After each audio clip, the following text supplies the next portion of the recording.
For someone with ADHD, whose dopamine already delays melatonin production, the extra evening brightness is like pouring gasoline on a flickering flame. This disconnect fuels what psychologists call the exhaustion and shame loop. You wake too early, can't focus, feel guilty about underperforming, then stay up late trying to catch up. That guilt keeps stress hormones high, which further delays sleep. By the weekend, your body collapses into a recovery schedule that deepens the delay, a phenomenon researchers nickname social jet lag. You're never synced, too early for society, too late for your biology, and the emotional toll is real. People start labeling themselves lazy or undisciplined. Teachers scold kids who oversleep. Partners misinterpret late nights as avoidance. It's a loop of misunderstanding, because almost nobody talks about sleep timing as a neurological trait. DSPD hides in plain sight, disguised as procrastination or poor planning. It's worth pausing here, though. This delay doesn't make you defective. It just means your internal timekeeper is tuned differently. In evolutionary terms, late chronotypes actually had survival advantages. Early humans needed night watchers, the ones whose dopamine stayed high while others slept. You might just carry that same wiring, except society no longer operates on a 24-hour village rhythm. Still, understanding the mechanics gives you leverage. Once you see it's not mystery insomnia, but a biological reset scheduled too late, you can start adjusting your environment instead of blaming your willpower. Things like early light exposure, behavioral anchors, and melatonin timing all become tools, not punishments, to coax your rhythm back into sync. And here's the bridge to what's next. We haven't yet talked about why dopamine delays everything in the first place. What's happening deep in the nervous system that keeps your internal day starting hours late? That's where things get fascinating. Because dopamine isn't just the feel-good molecule, it's your brain's scheduling software. And in ADHD, that software runs on a different clock altogether. The dopamine delay mechanism. Okay, so let's peel back another layer and talk about what's really happening under the hood. We've already seen that people with ADHD often feel wide awake when everyone else is winding down. But the reason isn't just habit, it's dopamine. Dopamine isn't only the pleasure chemical you hear about in pop psychology posts. It's a signal regulator, a timing mechanism, even a kind of internal metronome that tells your brain when to pay attention and when to switch modes. And in ADHD, that metronome is late. Here's the strange truth. Your dopamine activity doesn't just control motivation. It actually helps set the start time of your biological day. Early in the morning, when neurotypical brains begin ramping up dopamine and cortisol together, alertness blooms naturally. But in ADHD, the dopamine system often fires slower and later. Then, when everyone else's system is calming down, your dopamine finally catches up, creating a delayed surge at night. It's almost like your energy cycle is running one shift behind the solar calendar. Think of dopamine as the sun in your brain's tiny universe. When it rises, everything else, the hormones, energy, and focus, follows suit. Now imagine that sunrise happens 3 hours too late. That's what the ADHD dopamine pattern looks like. Research using brain scans and neurotransmitter testing shows that dopamine transporter proteins, which clear dopamine after it's used, operate sluggishly at night in ADHD individuals. That means dopamine lingers in the system longer, overstimulating neural circuits that should already be dimming for sleep. Normally, decreasing dopamine tells the body, okay, time to unwind. Melatonin then steps forward to orchestrate rest. But if dopamine keeps tapping the drums, melatonin can't take the stage. It's literally suppressed. Your pineal gland doesn't get the proper signal to start releasing it. So even if you dim the lights and lie quietly in bed, your hormonal message for sleep now never fully sends. You might close your eyes, but your chemistry hasn't agreed to the plan. One neuroscientist described this pattern as circadian lag via dopaminergic interference. Fancy phrase, but what it really means is that dopamine's timing conflicts with your built-in sleep gate. Remember that delicate seesaw between melatonin and cortisol? Dopamine sits in the middle, nudging the balance toward wakefulness. So a delayed dopamine curve pushes the entire wave of hormones forward: melatonin, cortisol, and even body temperature. Your biological day effectively starts and ends late because dopamine says so. Here's a concrete example. Let's say your brain spikes dopamine at 11 p.m. instead of 8 p.m. That pushes cortisol production later too, since cortisol release depends on dopamine cues from the brainstem. Then melatonin, which should climb gradually alongside darkness, stays quiet until the dopamine settles. By the time melatonin finally rises, it's past midnight, and you only get a fraction of the deep restorative sleep you need before morning alarms yank you out again.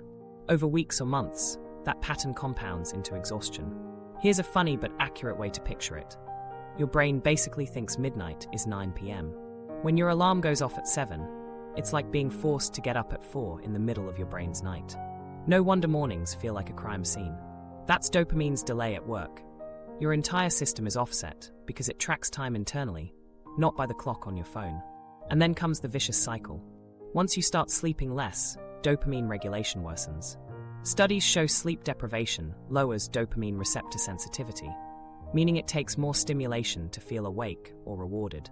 So you chase more novelty, scrolling, snacking, binge-watching, and that extra stimulation pumps dopamine at the wrong time yet again. Before long, your delayed bedtime isn't just a pattern. It's a biochemical rut carved by rescue behaviors trying to restore balance. Everything in your waking life feeds into this loop. Caffeine, for example, increases dopamine activity. Taken too late in the day, it reinforces the delay. Screens and blue light? They trigger alertness circuits through dopamine-linked retinal neurons. Even emotional highs, creativity, excitement, anxiety, all dial the same system upward. Each of those pushes your perceived daytime forward, confusing the circadian machinery that runs quietly underneath consciousness. People often ask, why does my brain suddenly get creative at night? The simplest answer, because dopamine finally shows up to the party. Around midnight, your brain chemistry hits the sweet spot of dopamine and acetylcholine balance. The default mode network lights up, ideas connect freely, focus sharpens. It feels amazing until you realize it's 3 a.m. You weren't chasing inspiration, it was chasing you. Now, when dopamine stays elevated late into the night, melatonin isn't the only casualty. Cortisol, the stress and alertness hormone, also misfires. It either peaks way too late, leaving you wired into the early morning, or crashes prematurely, making you groggy midday. This wobble confuses every other system downstream: metabolism, immune response, even mood regulation. You begin living slightly out of sync with yourself, like the instruments of an orchestra tuning up at different tempos. And there's another subtle feedback loop people overlook: body temperature. Normally, temperature falls slightly at night to cue sleep. Dopamine, however, promotes alertness by increasing thermogenesis. In delayed dopamine patterns, core temperature doesn't drop when it should, making your body literally too warm to fully rest. That's why cold rooms, showers, or weighted blankets feel strangely helpful. They bypass the dopamine pathway and manually trigger the cool down that chemistry forgot to send. To make this more tangible, think of your brain as running a daily operating system upgrade. When dopamine fires on time in the morning, it installs focus software for the day, letting other systems, like melatonin, prep the next shutdown sequence later on. But if that morning installation lags, everything cues late.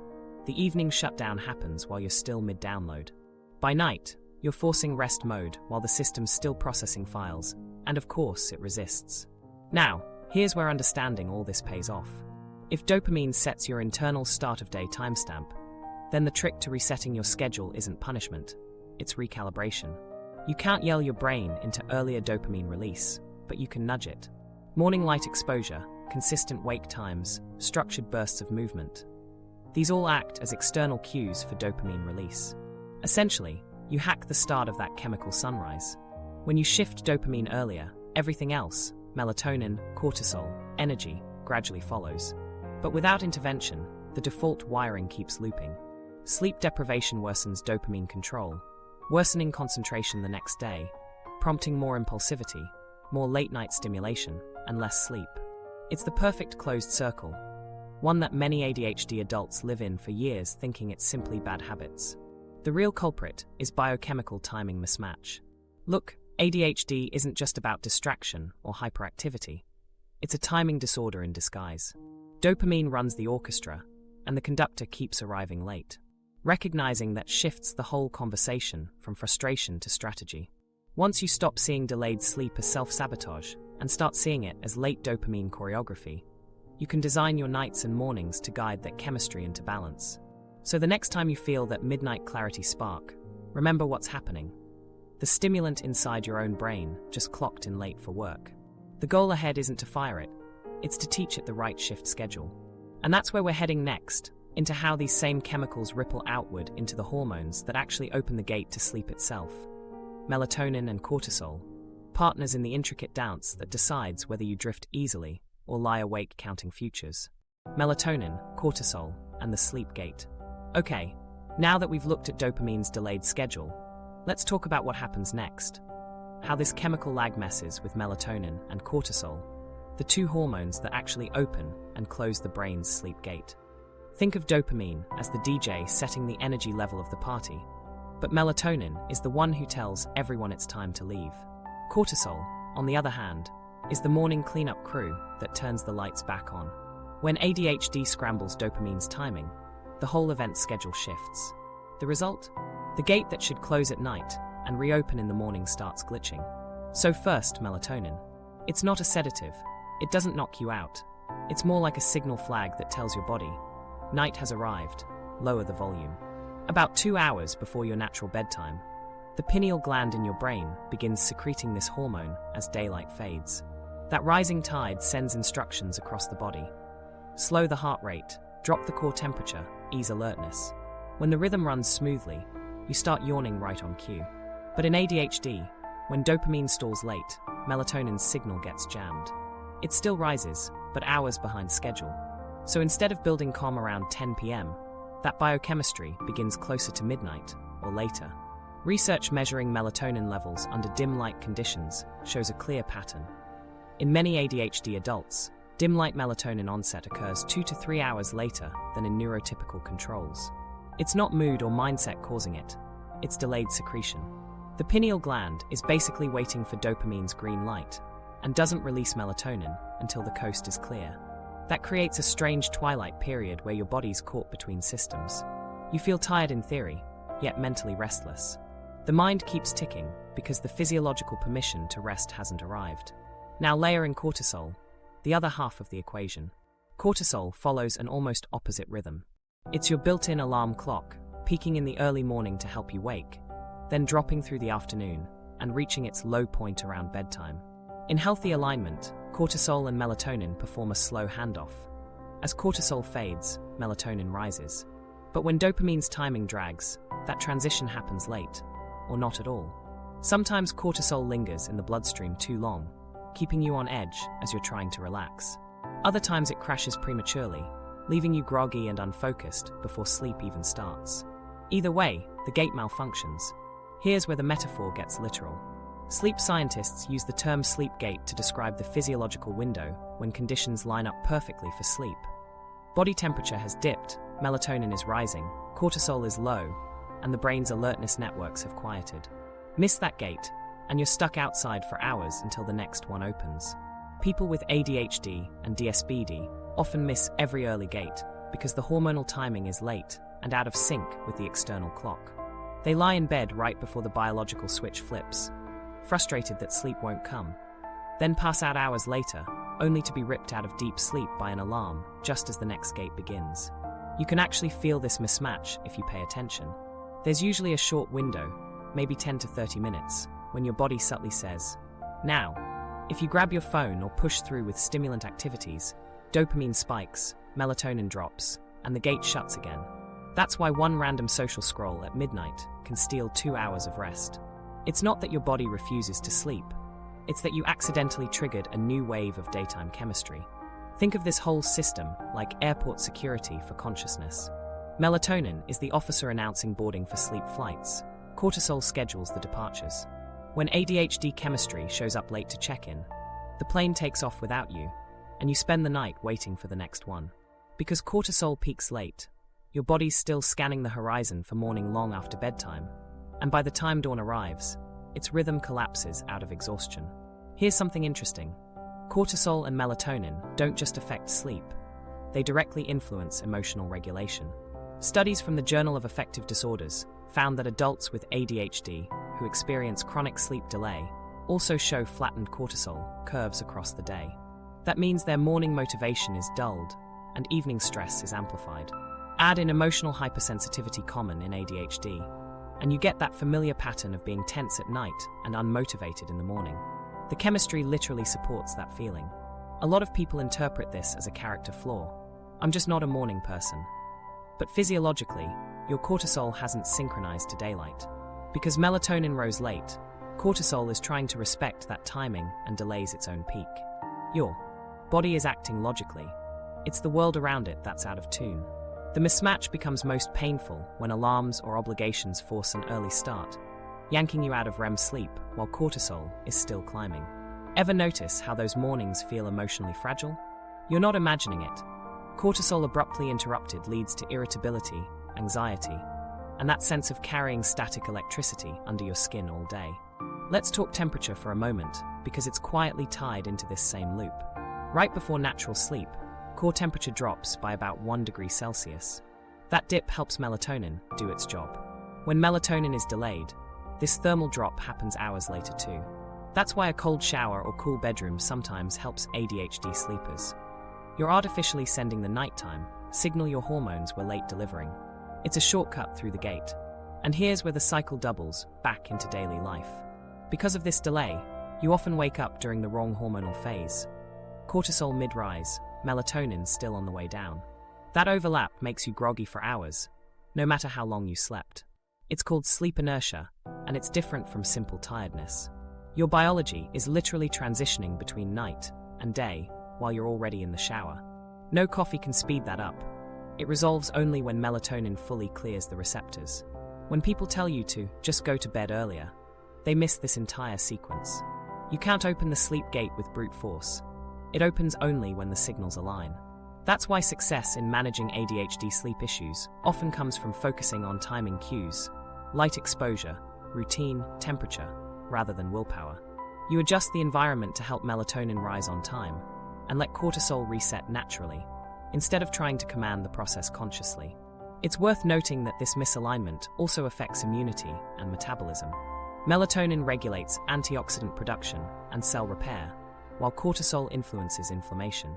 Delay them for months, and your body can drift into chronic fatigue or mild immune dysfunction. It's not burnout in the psychological sense, it's physical desynchronization. You can think of it as running your phone's battery from 10% to 100% at random intervals. Eventually, calibration drifts and performance drops. Alignment repairs that calibration. So the takeaway here is simple but profound.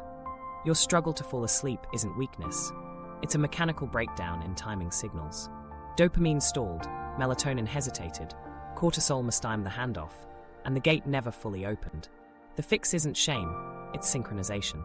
Once the cues line up again, sleep often returns naturally without medication. And that's where we're heading next, into how society, with its early schedules and bright nights, keeps yanking at this fragile chemical dance, punishing people for biological rhythms they didn't choose. To really heal that misalignment, we have to understand not just the hormones inside the body, but the world that constantly tugs them out of tune. The biological clash between society and your brain. Here's where the science hits real life. The collision between your biological rhythm and a society that runs on an entirely different clock. You've got a body calibrated to a late start, but a culture built around early light and early deadlines. That mismatch isn't just inconvenient, it's genuinely punishing.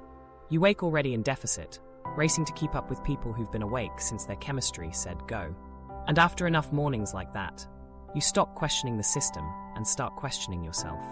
When your internal day begins 3 hours late, an 8 a.m. class or meeting feels like being asked to perform in the middle of your night. Neurologically, that's exactly what's happening. Your melatonin hasn't cleared yet, cortisol hasn't peaked, dopamine hasn't started its early day ramp-up. You're basically expected to think and act during what your body still counts as deep night. No amount of coffee or motivational podcasts can override hormone timing. You're fighting your own endocrine system with caffeine as a sword. This conflict starts early in life. School schedules were designed for agricultural societies, not neurodiverse brains. Kids with ADHD often get labeled unmotivated because they struggle to wake, focus, or remember basics in those first morning hours. They're hauled through miles of self-blame before anyone points out that their internal clock is simply out of phase with the school bell. By adolescence, when circadian rhythms naturally shift later for everyone, ADHD kids are hit twice. Biology moves forward, institutions stay fixed. The stress that creates doesn't disappear in adulthood, it just changes costume. A lot of adults end up living double lives. Structured productivity by day, restoration and creativity after dark. You might finish your workday drained and foggy, then suddenly come alive around 9 p.m. The brain finally aligns, thoughts clear, emotions settle, and then guilt arrives. Because this is when you're supposed to sleep. You feel punished for feeling awake. That guilt feeds anxiety, which triggers another cortisol spike, which delays sleep even further. And now you're not just tired, you're ashamed of being tired.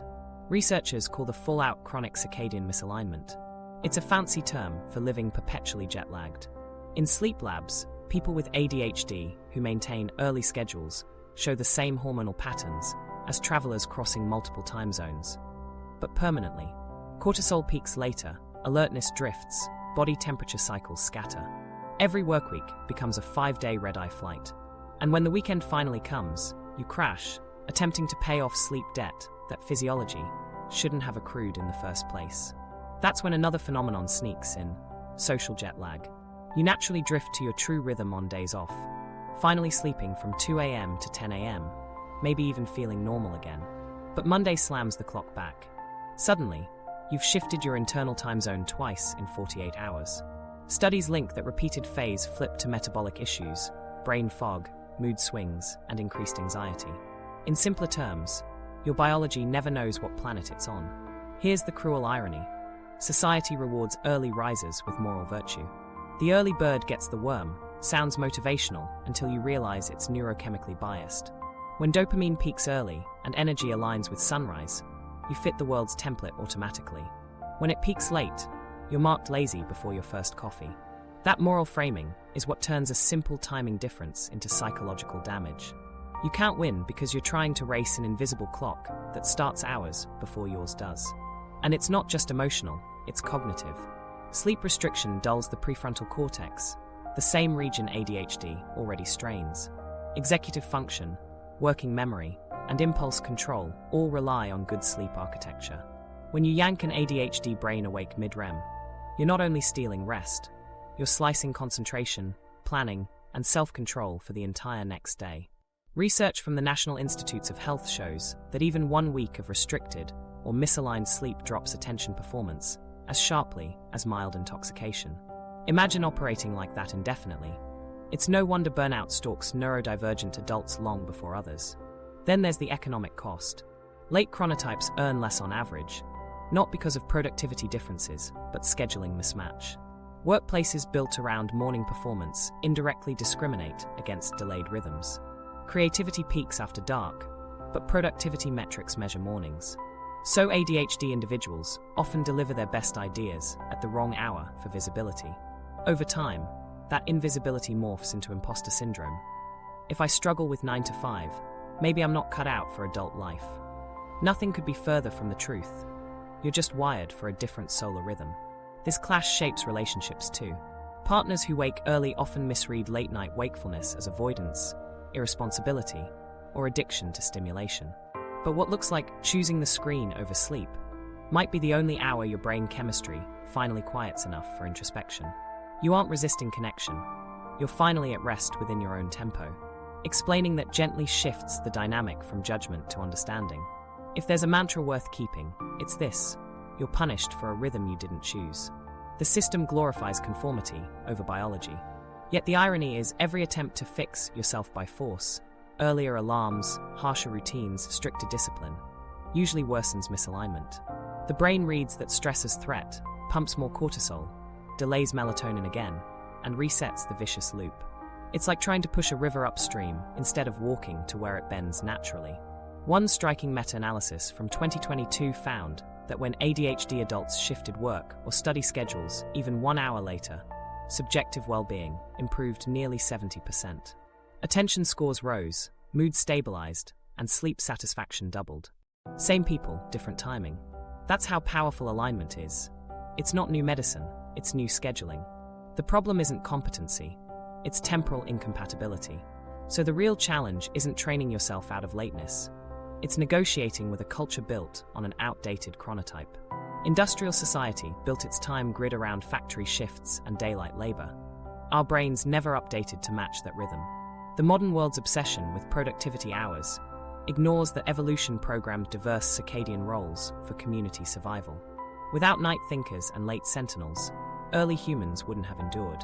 What was once advantageous wiring got pathologized by fluorescent schedules. Here's the bigger truth hiding underneath all the science. When your body resists the world's tempo, it's not rebellion, it's resonance with another beat. Your rhythm hasn't failed. It's simply unsynced with the artificial clock that governs most of modern life. Recognizing that breaks shame's spell, you stop forcing yourself into a pattern designed for another kind of nervous system. And paradoxically, that acceptance is the first step to real alignment, because relaxed brains respond better to time cues than stressed ones. We can't all quit the 9-to-5 reality, but we can learn to move within it strategically. Adjust light exposure, negotiate flexible starts, build micro-routines that honor delay instead of punishing it. Because once you work with your body's timing rather than against it, the same traits that seemed like liabilities, late creativity, nocturnal focus, deep bursts of flow, turn into assets you can schedule intentionally. The goal isn't to copy the world's clock, it's to sync your internal one just enough to coexist peacefully with it. And that's where we go next, into the biological GPS that governs all of these signals,